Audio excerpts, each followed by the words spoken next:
All right, good evening. Glad you're here. Welcome back into Finnerty. I'm Rob Finnerty. And what we saw today at the United Nations in New York was not just one of the most important speeches we have ever heard from Donald Trump, but in a room full of people who do not like him, the president gave one of the most consequential speeches we have ever heard in a building that houses an institution that is in total decay.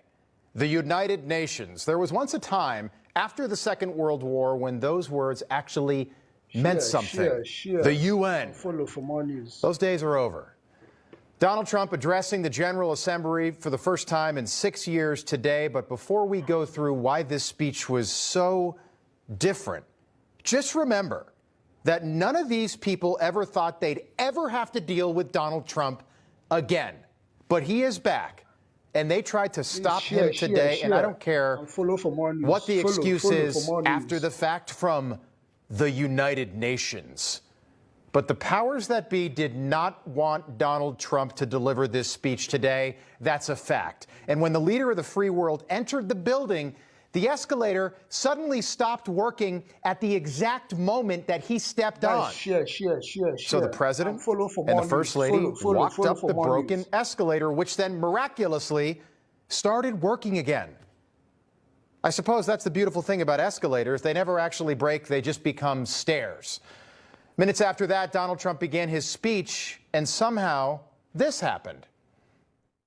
I don't mind making this speech without a teleprompter because the teleprompter is not working. I can only say that whoever's operating this teleprompter is in big trouble.